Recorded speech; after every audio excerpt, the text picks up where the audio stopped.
ভূমি মেলা আসলে কি কি জনগণ কি সুবিধা পাবে, কি মেসেজটা দিতে চান জনগণকে?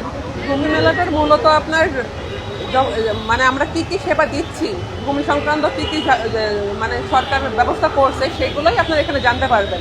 সাধারণত ভূমি নামটা শুনলে কিন্তু আমরা ভয় পাই যে ভূমি সংক্রান্ত বিষয় মানে আমি জটিল, অফিসমুখী হতে চাই না। মূলত আপনাদেরকে মানে জনগণকে অফিসমুখী করার জন্যই এই আয়োজনটা। আর এখানে বিভিন্ন রকম আছে, সংস্থা আছে, বিভিন্ন রকম প্রকল্প আছে, ভূমি সংশ্লিষ্ট সমস্ত কিছু এখানে একযোগে দেখতে পারবেন। মোট কথা একযোগে ভূমি সংক্রান্ত কি কি সেবা পাবেন টোটালি এখানে আছে। এখানে আসলে কি ভূমি মালিকরা ভূমি উন্নয়ন খাজনা টাজনা দিতে পারবে কিনা বা নামদের আবেদন করতে আমরা পারবে? সেই ব্যবস্থা রেখেছি। আপনারা এখানে আমাদের সফটওয়্যার কোম্পানি আছে যারা মূলত এই খাজনা সংক্রান্ত সফটওয়্যারগুলো তৈরি করে। তারপর মিউটেশন সংক্রান্ত সফটওয়্যার যারা তারাও আছে এখানে। আপনাদের যে কোনো সমস্যা আমরা তৎক্ষণাৎ সমাধান করার চেষ্টা করব। আচ্ছা, আমি এই যে আপনাদের এখানে হচ্ছে অটোমেশন ভূমি ব্যবস্থাপনা অটোমেশন প্রকল্প, আসলে এটা কি, এটা কাজটা কি? অটোমেশন বিষয়টা হলো আপনার ডিজিটাল ভাবে ভূমি সেবা। মূলত আপনার নামজারি যে করতেছেন, নামজারিটা এখন করা হচ্ছে কি অটোমেটিক ভাবে, যেমন আপনার অনলাইনে করা হচ্ছে। এই অনলাইনে নামজারি দেওয়া, অনলাইনে ভূমি উন্নয়ন কর দেওয়া, এগুলোই মূলত আমরা সফটওয়্যারটা ডেভেলপমেন্ট করছি। অটোমেশনের কাজ হলো এই সফটওয়্যারগুলো ডেভেলপমেন্ট করা। অটোমেটিক হয়ে যাবে আবেদন করলে নাকি এরকম কিছু? আবেদন করলে অটোমেটিক যাতে হয় সেই ব্যবস্থাগুলো আমরা করছি। সফটওয়্যারটা প্রক্রিয়াধীন আছে, এখনো পুরোপুরি লঞ্চ হয়নি। লঞ্চ হলে তখন এই সেবাটা আপনারা পুরোপুরি পাবেন।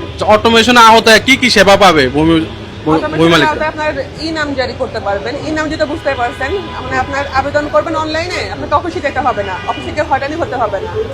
ই নাম জারি করবেন, ওখান থেকে আপনার ই পর্চা তুলতে পারবেন, জমির রেকর্ড, তারপর ম্যাপ তুলতে পারবেন, প্লাস আপনার ভূমি সংক্রান্ত যে সেবাগুলো, ভূমি উন্নয়ন কর, তারপরে মানে অফিসমুখী হতে হবে না, আপনি ঘরে বসে সমস্ত কিছু করতে পারবেন। আপনারা নাকি একটা সার্টিফিকেট দিবেন, এই সার্টিফিকেট দিলে নাকি কোনো দলিলপত্র কিছু লাগবে না অটোমেশন আওতায়, এমন কিছু আছে নাকি? এরকম কিছু এখনো হয়নি, তবে এটা হয়তো প্রক্রিয়াধীন, ভবিষ্যতে হতে পারে। মানে কাগজপত্র এত দৌড়াদৌড়ি করা লাগবে, অটোমেশন থেকে একটা সার্টিফিকেট নিলে আপনি বিনা ভোগান্তিতে জমির মালিক নাকি? না, এরকম কিছু এখনো আমরা শুনিনি। আমি এটা লেখা পড়ছিলাম। আমরা সফটওয়্যারগুলো ডেভেলপমেন্ট করছি। সফটওয়্যার ডেভেলপমেন্ট হলে ভবিষ্যতে দেখা যাবে যে মন্ত্রণালয় কি সিদ্ধান্ত নেয়। এখানে ঢাকা জেলার যতগুলো সিল্যান্ড অফিস আছে, রাজস্ব সার্কেল সহ সবাই আসছে এবং চেষ্টা করি আমরা যাতে জনগণ সর্বোচ্চ সেবাটা পায়। জনগণকে আমরা অফিসমুখী করার জন্যই মূলত ইয়া করা। ধন্যবাদ।